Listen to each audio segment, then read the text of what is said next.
So I think that a good startup is one which seems to have an unlimited runway of growth. And to achieve this, if it is able to pivot its strategy, its people, its leadership, its model, its associations, its partnerships, and all of its touch points with the rest of the ecosystem that it operates in, that would be a successful startup. Confidence is something before you know the truth, before you know the reality. And belief is something that you have when you know the reality, when you're in it, right? So you're talking about the hard work and the hardships correlating when you're in that reality and you realize what you've actually signed up for. There's literally only one trait that is unavoidable. You could get rid of all of them. Of course, you should have great communication skills. You should have good leadership. But I'm saying the absence of those can still permit you to be a good entrepreneur. The only thing that I have seen that cannot be avoided, frankly, is putting your head down and getting to work, which you could loosely call hard work.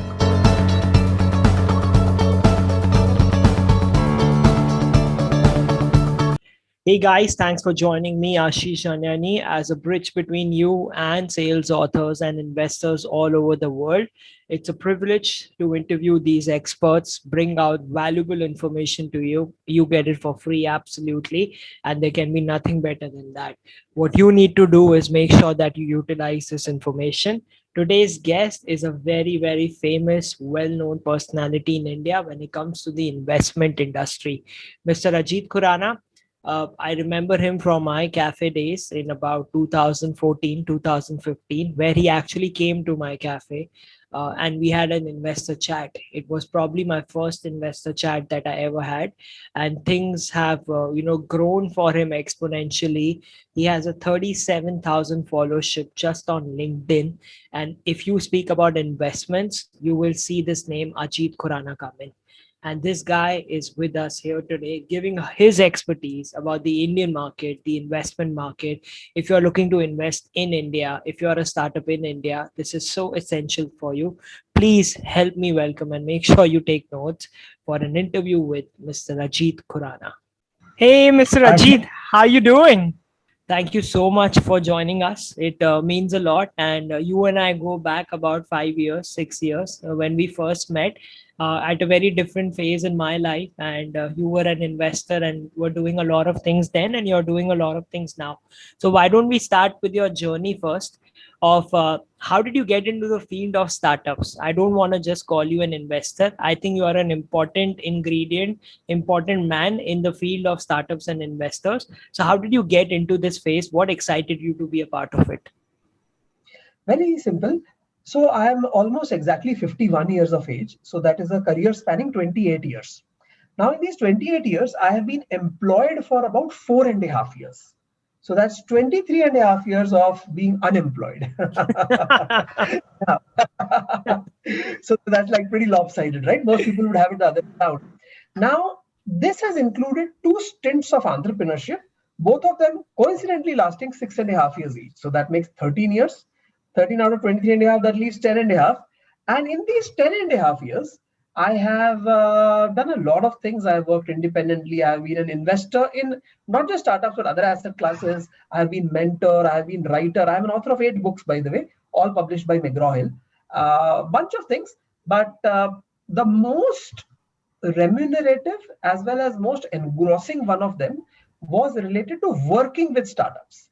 Now, working means just so many things. It could be evaluating them for investing, helping them get invested, investing in them, mentoring them, etc. So I have played all of those roles, and I find it extraordinarily joyful to begin with a company that didn't exist till yesterday, and then see that in a short period, such as let's say 2 years or something along those lines, it has become something significant. As in that journey from zero to, I don't know whether it's called 0 to 1 or whatever, but that journey is just as in so energizing, so electrifying that it keeps you up at night, it keeps you very, very engrossed, etc. So that is how I got into it, and that's what I do. Wow. Okay. So, let's talk about the startup field now. You've squeezed it very nicely. Your 28 years of being in business and 23 years of being an entrepreneur. So I want to speak about startups now with you because you've got so much experience with it. there is an entrepreneur or there's somebody who wants to be an entrepreneur, right? They've decided to take that leap and start a business. Now, when you talk about a startup, okay, is there a difference between an entrepreneur and a startup? Number one. And then what are the qualities of a good entrepreneur and a good startup? So in the early stages, the startup is the entrepreneur and the entrepreneur is the startup. Over time, because this relationship or equivalence cannot be maintained, uh, you know, that is where all the troubles arise. In fact, there are many points of failure of entrepreneurial ventures. The first one tends to be when you hire a team and you expect them to work, etc. But let's say the third or fourth step might be when the entrepreneur has to take a little step back and allow the venture to grow, the startup to grow, even divorced from them. And this is the third or fourth failure point that occurs. So yeah, eventually it is the startup and the founder are totally different. In fact, I don't want to name names, but I have seen startups which have so many large investors. And one of these founders met me, of a very, very famous startup, by the way. Everybody in India would have heard of it. And he said, what my company is doing. And by the way, he was the CEO. Okay. Okay. He said, what my company is doing, I have to read in the newspaper because the board meets, makes a decision, and then conveys it to me. And if they take some time conveying it to me, I find out from other sources. So that is how much a startup and a founder, that is entrepreneur, could become different. So that, I think, is the quick journey of a startup and a founder. But when you talk of traits of entrepreneurs, here is the interesting thing. If you were to just ask the common person who has some basic knowledge as to what makes a successful entrepreneur in terms of characteristics and traits, they might talk about things like risk taking, visionary, leader, delegator, creative, communication skills, blah blah blah. And I could take this list to like 20 or 30. Now surely there is no human being which has all of those, right? So that is understood, as in nobody expects there to be a superman who can do all of those. So which of these are absolutely necessary? Like, do you necessarily need to be extroverted? Can an introvert be an entrepreneur? Do you need to have great communication skill? Can a poor communicator be an entrepreneur? And those, if we ask those questions over time, and I have been an entrepreneur since mid 93 and an angel investor since early 98. And I have agonized over this question a lot. And I have only come down to the fact that there is only one trait. There's literally only one trait that is unavoidable. You could get rid of all of them. Of course, you should have great communication skills. You should have good leadership. But I'm saying the absence of those can still permit you to be a good entrepreneur. The only thing that I have seen that cannot be avoided, frankly, is putting your head down and getting to work, which you could loosely call hard work. Right? Wow. Now, in the era of smart work and all of those, I buy all of those, of course. But I have not seen anybody who hasn't put in those 80-hour weeks and really slogged it out, whether they liked it or not, etc., and still been successful. I have not seen that. For that, you would have to probably inherit a family business. Again, I'm not saying that inheriting a family business is very easy, but I'm saying that at least a case could be made that you are taking a pretty stable business, etc. But other than that, there is no one trait which is a must-have. There are many other good to have traits. Why do people run away from hard work? Good people. I think that most people, most human beings, lead a fairly hard life, right? Hard may not be physically hard. They don't have to carry a lot of physical load around, but it could be mental load. It could be work. It could be chaos. It could be stress. It could be emotional load. It could be uncertainty, doubt, fear. So I think all of us lead a very hard life. As a result, two things cause people to run away from hard work. One is that we develop an aversion because we correlate hard work to suffering. Because if you think about what I said 30 seconds ago about the various forms of hardships that we face, we think of those as suffering, and it is natural for a creature to want to reduce their suffering. I think hard work should actually be like going to the gym, for example. I enjoy exercising when I'm in the gym. But mustering the enthusiasm to go and to get ready, and, who will go there? That is the difficult part. That is the suffering. But once I'm there, I'm like, wow, this is so good. The air condition blasting at you, the music blasting at you, everybody around you working out, and you're like, I've got to do this, right? So that is hard work. But that's not hardship. So there is a correlation between hard work and hardship. I think this is one problem. The other problem really is that specifically in the case of startups, not in general, a lot of people enter entrepreneurship with fairly undesirable motivations, and this causes them to think that they will weasel their way out of it by maybe making great presentations or designing a great marketing slogan or getting into some sort of partnership or some very intelligent thing that they will do, which would do away with the need for hard work. Unfortunately, while those creative things that they will do are great, but they don't do away with the need for hard work. And when they realize that, they sometimes could feel, hey, this is not what I signed up for. Yeah, so that could be another reason. Wow. I've never had anybody give me the difference between hard work and hardships. It's the first time I've had anybody actually explain the way you did. And Right. I was reading a book from Tony Hugh. He's written a book called Combo Prospecting. And he said his coach taught him, he asked him once, what is confidence? He said, you tell me what confidence is. I think it's, what it is. It's confidence. He said, no, confidence is something before you know the truth, before you know the reality. It's an emotion you feel before you know the reality. Then I realized, and belief is something that you have when you know the reality, when you're in it, right? So you're talking about the hard work and the hardships correlating when you're in that reality and you realize what you've actually signed up for. That brings me to this question then. Okay, what are the characteristics then of a good startup? Because in the beginning, an entrepreneur is different and then it becomes a startup. What are the qualities in a good startup? So I think that at a very core level, it could be that if it fulfills the objectives of its stakeholders, customers, founders, investors, it's a good startup.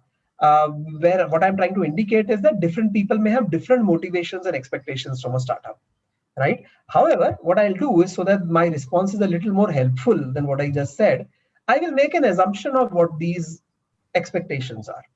So I think that a good startup is one which seems to have an unlimited runway of growth, right?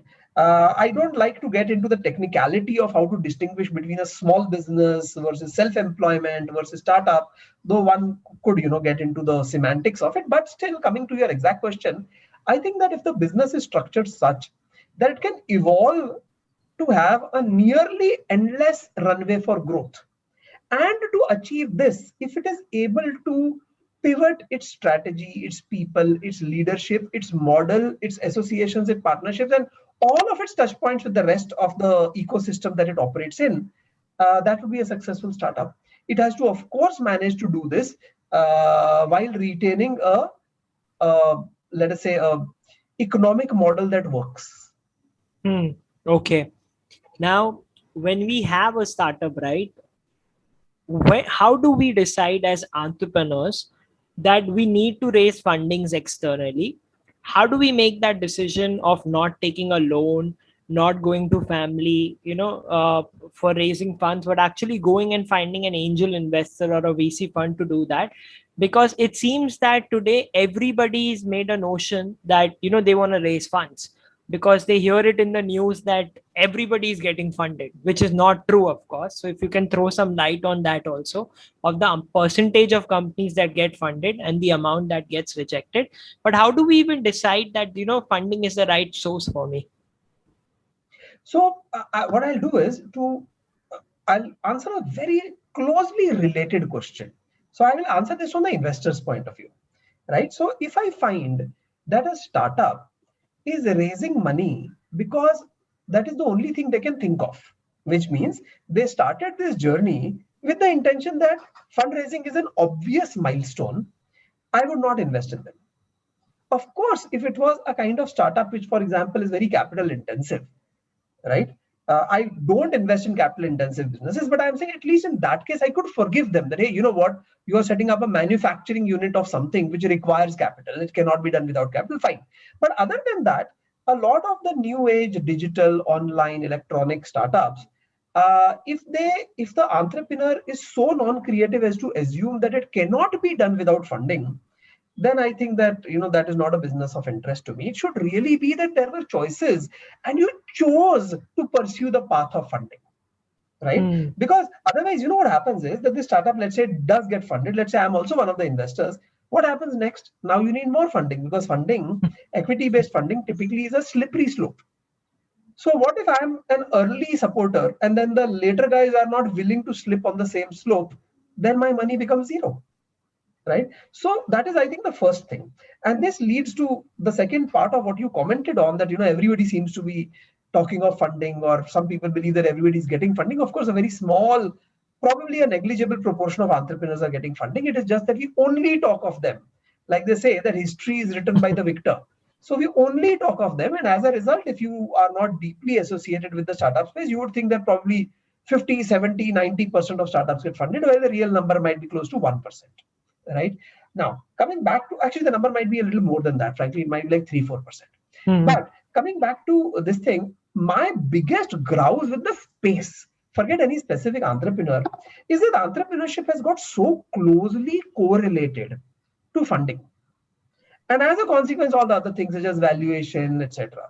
While a startup is basically a business, businesses exist to meet the needs of customers, and in doing so to make money.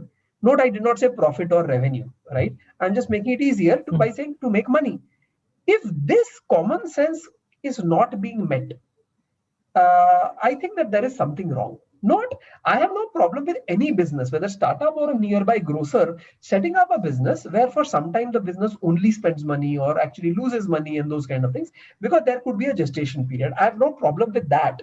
But to grow exclusively on investors' money seems problematic to me. I would say that instead, if you chose to grow exclusively on customers' money, that would be outstanding. That would be outstanding. But now, very direct answer to your question. It should not be that you don't have fuel in your car, fuel being money, and hence you need investors' money. It should be that you have a running car, you just want it to run much better, and by putting in rocket fuel, so get investors' money, which could be the rocket fuel. I think that would be the best way to look at it.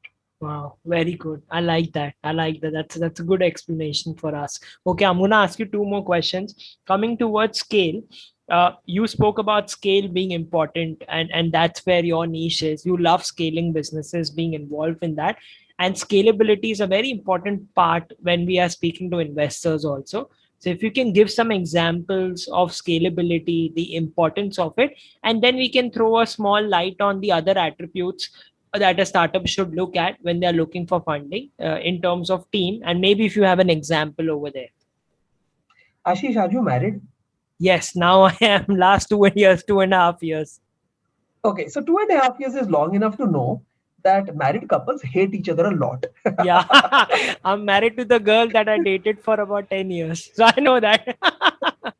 You know how it changes shortly after marriage, at the most 1 year after marriage. So scale and scalability are a little different. The marriage analogy that I was making is that marriages work not because every day you are on a bed of roses and singing love poems to each other. It is because there's an underlying backbone of love, and you feel that tomorrow also it may be there. That doesn't mean at all time you're like coochie cooing as you did probably before marriage. So I also got into what Indians refer to as love marriage. It's a very odd term for people in other parts of the world. As in, you did a love marriage. What does that mean? And what is the alternative? Hate marriage? But in any case, That's a good one. so scalability is what I had referred to. That means at all points of time, the business should support scalability. We should not be at a point where we say this business cannot go further. Maybe pivoting is required, maybe change of strategy is required, change of model is required, change of something is required, team is required. So scalability is the key. Scale is the decision whether scalability worked out or not. Right? So that is the marriage and startup analogy. That there has to be an underlying backbone that it is fundamentally scalable. Whether you succeed in scaling it is your effort, which we will see over time. So I think that yes, startups are all about scalability. Often when I'm working with founders or other people in the ecosystem, they ask me, what is your area of expertise? Probably expecting me to say, earlier it would be e-commerce, or it would be like core engineering, or it would be cryptocurrency, etc. I basically say, no, my core area of interest as well as strength is scaling. right? Because I understand scale, I understand scalability, I understand the need for it, and I understand some of the ways in which people have achieved it in the past. So that, I think, is that one God that the business model has to worship. Note, the entrepreneur has to worship one God, which is called customer. The business model has to worship the God called scalability. Because if your model is such, and just by the way, scalability does not mean that you don't do things that don't scale. For instance, go back to the year 1994. I set up a training institute. I had a monopolist, national monopolist, as my competitor. I was a new one-man show operating out of, not exaggerating, a 38 square feet office outside Santa Cruz Station. It was a business center where I had a cabin, a trapezoidal shaped cabin, which was 38 square feet. So I had to fight with this giant guy, right? So I just asked myself a simple question. What can I do that this company cannot do? And I realized that the only things they cannot do are highly unscalable things, which can be done like one customer at a time, because they have thousands, they have 12,000 customers at that time. So I said, you know what, I'll do things which require to deal with one customer at a time, which they will never be able to do. So what I would do is, this was 1994, so no mobile phones, we had not heard of them. So I would actually call up the home telephone numbers of these customers and talk to them. Literally, as in I would sit all through the day talking to them and just generally chatting with them. And the relationships that evolved took me to 3 years. At the end of 3 years, I beat this competitor in the Mumbai market. They were a national market leader, but their primary market were Mumbai and Delhi. So I beat them in the Mumbai market at least. And I did this by doing things which were not scalable. So scale, which is why I was trying to differentiate between scale and scalability, right? And after this, even I stopped. As in year 3, I was not making calls to my very large, like my 2000 customers at that time. I was not making calls.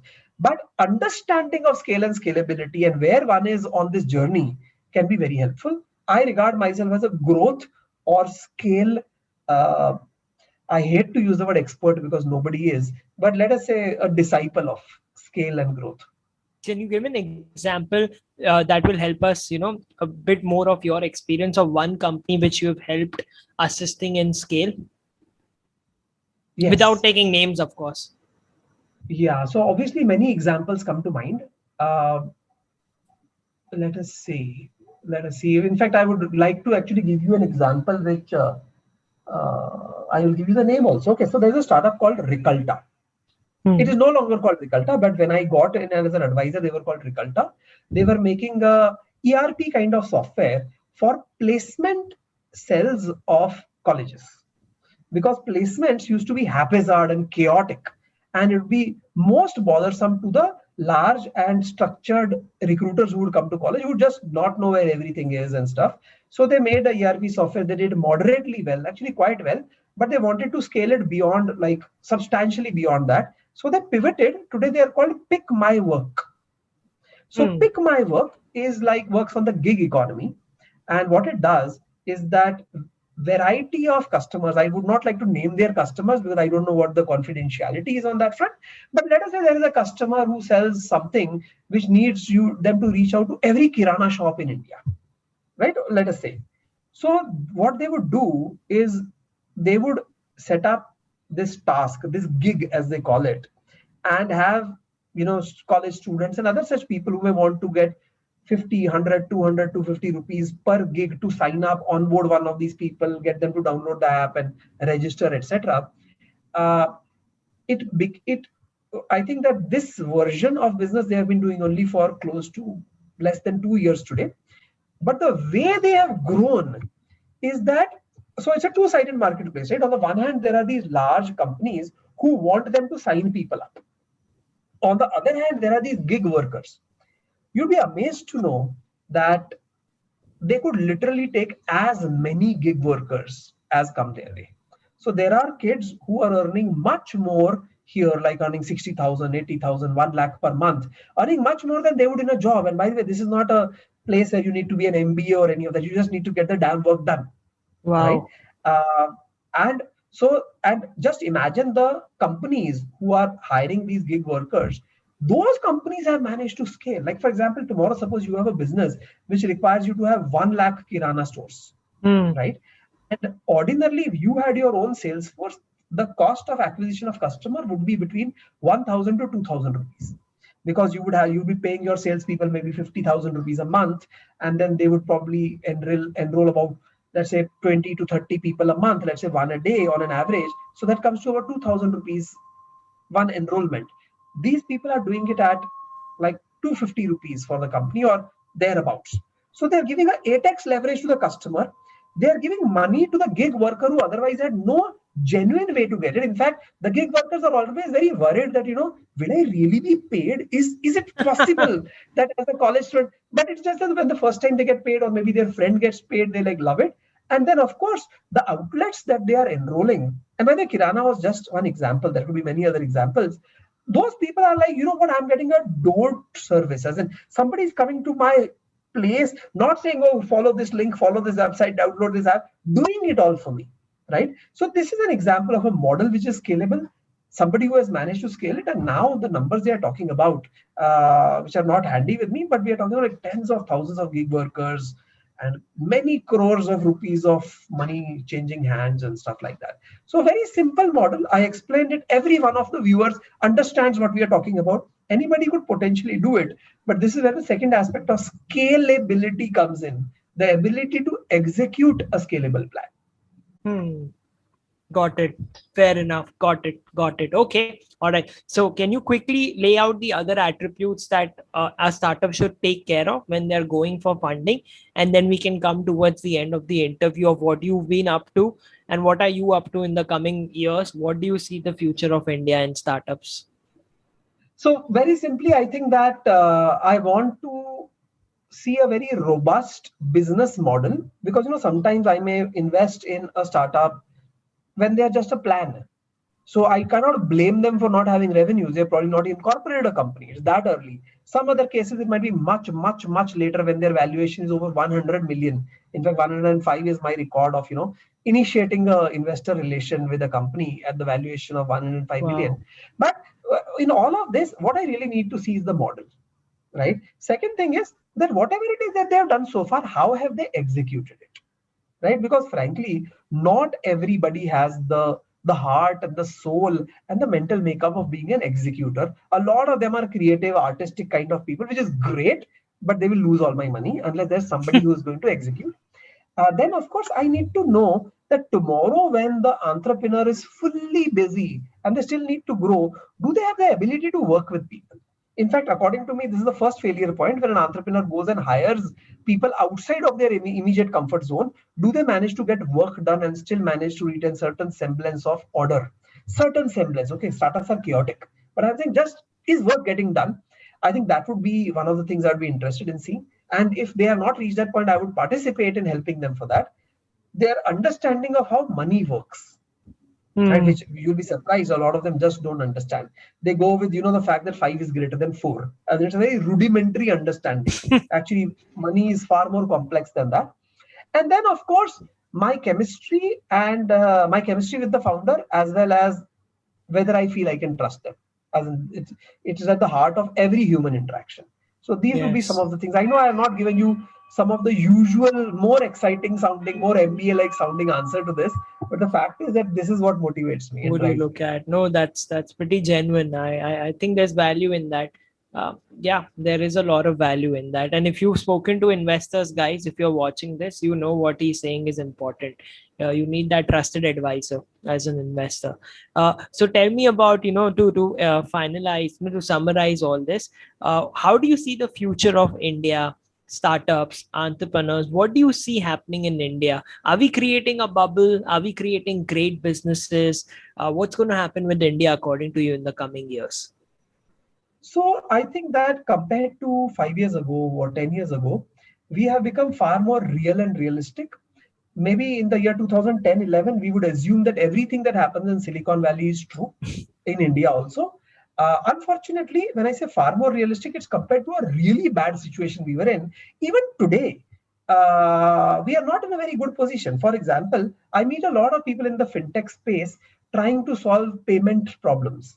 The fact is that with UPI and other such initiatives, India has a very robust payment infrastructure. Yes. Because a lot of Western countries view, a lot of developing countries in the same view that, Africa has a payment problem and Philippines has a payment problem. India doesn't have that sort of payment problem, right? So we start solving a problem which doesn't exist. So I think that we need to get a little realistic. A lot of times, when people come to me and say, this will enable micropayments, I said, but are you talking of a fraction of 1 rupee? Is that like how much is a micropayment? Because in UPI you can send like a very small amount of money instantly, just click, and it's gone. So what is it that you're solving? So first problem is that we still continue to be driven by the more eloquent Western ecosystem, right? We continue to watch those videos. YouTube keeps dishing out those videos to us. We keep learning from people who, by the way, definitely as an ecosystem are more evolved than us. But it's not just about more or less, it's also different. So first, I think we still have some more growing up to do as an ecosystem in evolving our own identity and need. The government, see, all governments, all policymakers will lag innovation. Innovation comes first and policy comes later. That is okay. It is a universal truth. It is pretty much like, the challenges of being a parent, which I assume you do not know yet. Not yet. So your child creates those challenges for you as a parent, and your mind is blown, and then you grow up and mature, and then take a view on that, right? It is very much the same thing that the government faces, that here comes somebody and sets up a Paytm or a Z News channel or something, and you're like, what the hell, man, how are you doing this, right? And then you first want to shut it down, or first you want to wish it away, then you want to shut it down, then you want to regulate it, etc., etc. So all I'm saying is that fine, all of those are natural things, but hey, Indian policymakers, can you just do it a little faster, please? Can you just do it a little faster, please? As in, does it have to take 4 years every single time? And so much fatality and mortality along the path. The best companies leave India. The best founders are no longer in that space. So it's just no fun. So I'm just saying that, okay, go through your growing pains, do it faster. Despite all this, there is a growing economic affluence, which will keep money flowing into the startup ecosystem. And this excessive, not abundant, I would say it is one level beyond that, excessive, will invariably lead to the economic truth that, people will fight for it. And hence, as a natural consequence, competence, excellence will keep rising. It will keep getting better. We hope it gets better faster and gets more better. Yeah, we've gone up to ease of doing business ranking at 66 now from 132 because of GST and all. But I think if we can, I don't buy it because what I did is I went to see the breakup of that. And if you look at things like enforceability of contracts, we are still down towards the bottom of that list. What we have done better in is getting a bank account opened or getting an electricity connection, which are good, I agree, but I don't think that cuts ice. So we have managed to play the ratings. We have always, every year, we are better than we were few years back. Let's say if you do that year minus 5 years, we are always better. So that is fine. But that is because we are starting from such a low base. I think that some of the, like for example, if you look at ease of doing business, the components which have really risen very high are the components that are too basic, like, getting an electricity connection. Now, I can't ignore that, but I'm not just like feeling so proud that, you know how easy it is to do in business in India, you can get an electricity connection. I think that is not something to feel proud of. Yeah, that's a good point. I've never heard that also from anybody. Interesting. Good. I hope this video reaches out to the government. Okay, some officials that you watch it, and this is the ecosystem talking to you. I think the ecosystem has a lot of future of India because of what's happening. The spirit of entrepreneurship just rising, and that's where these videos are based out of. They're information videos, but it's also a request to government officials to seriously take this plead. We genuinely mean this. So what is Mr. Ajit Khurana up to in the coming years or in the coming months, and how do people connect with you if you wanted them to connect with you on some social media platform? When I got married to my first wife, and why I say first wife is not that I have a second one, it is still the same first one, but you should keep your options open. But when I got married, let's say, when I got married, on that day, my wife said that, hey, listen, there is this concept which we watch in Western sitcoms called wedding vows. So she said, you must make wedding vows today. And I'm like, okay, can be done. what is yours? So she said, no, I said it, so I don't have to make it. Now you have to make it. And I was like, shucks, man, performance under pressure. Ek to shadi. And over and above that, I have to come up with on the spot wedding vows. I thought about it and I said, okay, I'm ready. So she's like, okay, what is it? So I said, never a dull moment. And that was it. And she was like waiting for more. And then she realized that was the whole thing. And then she's like, wow, that's really good. That is really good. But now we have been married for, 98 to now is like about 22, 23 years. And if you were to ask her now that, how did that happen? And then how did that evolve, that wedding vow? So she will say, never a dull moment.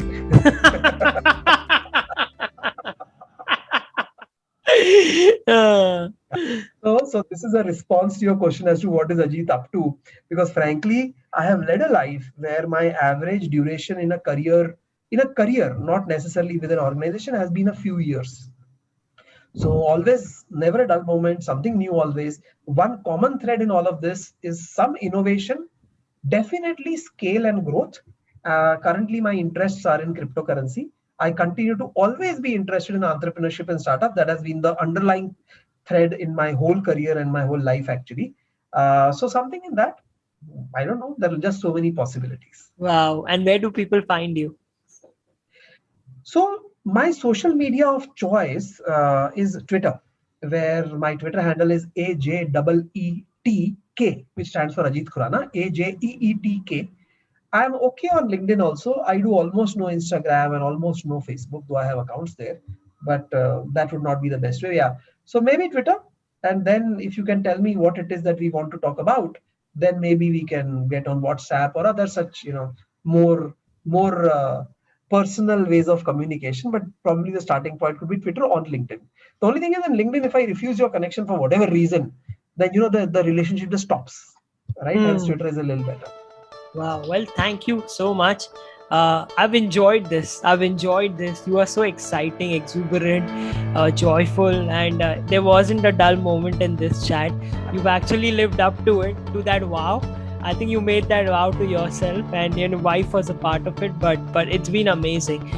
Guys, I hope you enjoy this. You watch it, you share it with people. What he said in a lot of joyful ways is a lot of important information. And what I'm taking away outside the investment is to be yourself. Okay, so pick your life, pick who you want to be, and do it. There's no law to it, there's no rule to it. In the time I think you're not killing somebody, okay, you're not stealing from somebody, you should have a choice to be you. And that's what he continues to be, and that's what I'm taking away from him today. It means a lot. Thank you so much for joining us. Have a good evening. Bye. Bye.